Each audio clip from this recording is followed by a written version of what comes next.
Hey everybody, T.O. from Art Geek Teaching. We're going to take a look at how to make a matte finish on your resin coming up. Okay, here's an example of what a matte finish might look like on a fine art piece. This is just a cradle panel, and instead of having it shiny, I wanted a matte finish. Sometimes I like it matte, sometimes I like it shiny, but you can see this has a totally different look. It's not really foggy, but having said that, it's not clean and pristine and sharp either. Here's what it might look like either on a countertop, or in this case, this is just a charcuterie board. But you can see it's got a nice flat matte finish. I think I can get it in here. Okay, so what we're going to use is the UTC, or Ultimate Top Coat, from Stone Coat Countertop. And this is a two-part resin. It's an A and a B part. The A part is going to be the resin, and the B part is the hardener. What you want to do is take your A part and dump it into a container by itself and mix it thoroughly by itself before you mix the B part with it. A lot of times solids will settle in the bottom. I'm pretty sure it even says that on the direction, but best practices for sure are to go ahead and mix that all by itself first. Okay, so we're just gonna give that a good stir, 2 or 3 minutes, primarily just making sure there are no clumps or chunks in there. Mix it up nice and cohesive, and then we'll be ready to go to the next step.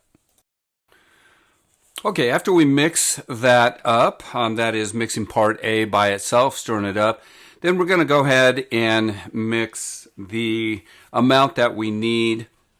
This is a 2-to-1 blend, and so we're going to mix 2 parts of A, that's the resin, to 1 part of the hardener, and we're going to add that together. After we add that together, we're just going to stir it quickly with a stir stick. Usually really doesn't take long, 45 to 60 seconds.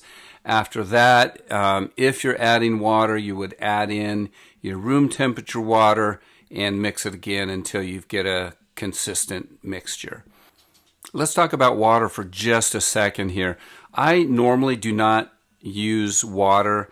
If the viscosity is not to your liking, if it's too thick for you, in other words, you can add up to 2% warm water to this and thin it out just a little bit. For larger pieces like countertops and maybe 16 by 20s or larger on the fine art piece, I might add a little bit of water, but usually I don't. Usually I just kind of leave them, and I kind of like it thicker like that, and it seems to work just fine.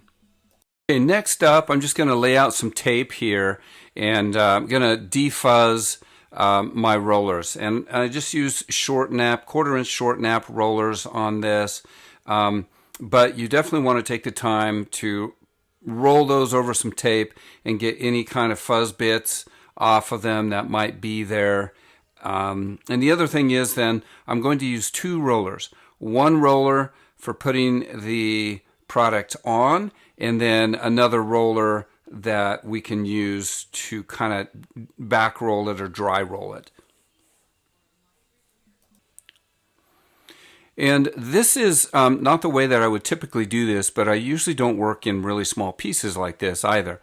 I think best practices works to put it in a small tray, put the product in a small tray, and then totally saturate your roller, and then go from piece to piece. What I've done here is just put a little puddle of the product on each piece, and then I started with the biggest piece and really saturated my roller that way. It works okay, but it really is much better just to go ahead and put it in a small little rolling tray and saturate your roller and then start on each piece.